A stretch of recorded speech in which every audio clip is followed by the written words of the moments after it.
Donc aujourd'hui, un grand débat dans la rédaction de France Bleu, et un débat un peu exotique, car on va parler des vacances d'été, dont le thème est mer ou montagne. Avec deux débatteurs aujourd'hui, Jean-Paul Mestre de l'association Montagne, ça vous gagne, qui sera opposé à Philippe Anglade de l'association Étoile de mer, tu es mon berger.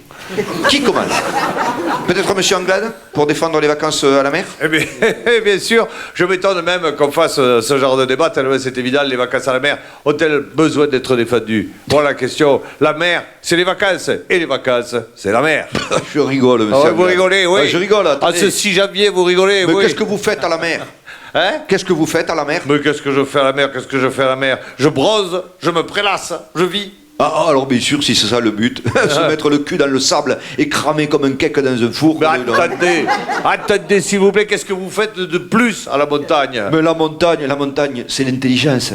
Tout se mérite en montagne. On randonne, on marche, on rencontre la population locale. Mais vous la gonflez, la population locale. Les bergers, ils en ont plein le cul de voir des randonneurs avec la dernière tante de la Fuma qui se monte toute seule, de voir tous ces types avec des patogas et des sacs à dos qui puent le vieux cheval, accompagnés de randonneuses avec des gros culs.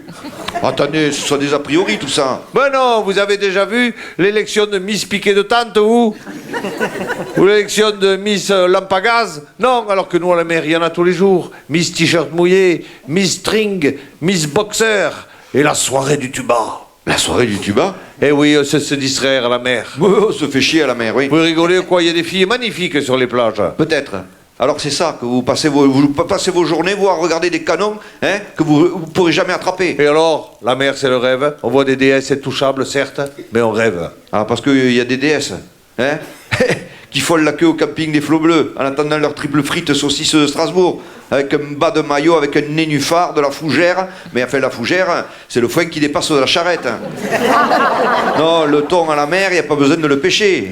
Il a des thons et un dauphin gonflable. Alors, vous dénigrez la mer en utilisant des arguments primaires pour nous rabaisser. Vous nous parlez comme si vous étiez l'élite, une élite de gauche intellectuelle qui fait des vacances instructives, culturelles, le solstice d'été, le troupeau clair de lune, la fonte des neiges. Oh, comme c'est beau ce coucher de soleil. Oh, qu'il est charmant ce ruisseau qui court la prairie. Et après, devant la Canadienne, vous bouffez tristement vos tagliatelles lyophilisées à l'eau de source en buvant de la menthe à l'eau dans une gourde en tôle.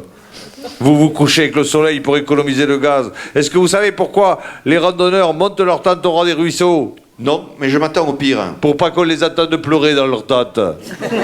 Parce qu'ils pleurent en pensant à comment ils se font chier et comment ils vont se faire chier à monter au haut du pic vert ou du Canigou. C'est pas la grande Jorasse qui rêve. C'est la grande pétasse qui rêve. Ah, bravo. Alors, bravo. Là, on touche le fond, ce qui est normal pour un nageur, d'ailleurs. Oui, oui. Et habituel. Tous les étés, vous êtes combien pété au pastis, là, à partir à fond comme Manodou, à nager tout droit et à sortir des zones surveillées et faire courir les CRS.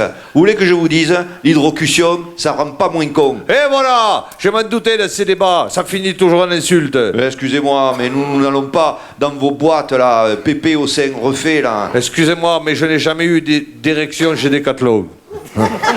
Et à la montagne, au niveau culinaire, il y a la raclette, la fondue, la fourme, le génépi. Alors que vous, à la mer, c'est quoi? La pizza, le kebab, le panini? Vous insultez monsieur, je m'en bats le crouton. Qui trempe de ma soupe de poisson. Vas-y, reste à la montagne, grimpe haut et ne te presse pas pour redescendre. Et quand tu reviens, ne viens pas dans nos campings pour faire une conférence, il n'y aura personne, on sera occupé à s'amuser parce que nous, on s'amuse. Nous, quand on siffle, c'est qu'il y a une belle fille. Alors que vous, quand vous sifflez, c'est pas vous, c'est une marmotte qui siffle. Et c'est pas pareil pour l'ambiance. Et toi, reste-y à la mer. Par contre, amène pas ta femme. Elle a plus le droit. Pourquoi elle aurait plus le droit? Enfin, elle a le droit, mais tu peux pas la ramener. Il y a des quotas pour la pêche au thon. Très drôle. Et qu'est-ce qui te permet de dire que ma femme est un thon? Quand je vois ta gueule. Bravo, espèce de divorcé. Comment tu le sais? Tes mollets de camping et la têtière que t'as dans le derrière. Répète-le, gauchiste. Et toi, filloniste. Bon, messieurs, on se calme. Nous conclurons ce débat en disant mer ou montagne. C'est dur de savoir. Au fond, c'est pareil. Mer ou montagne, ça dépend qui t'accompagne.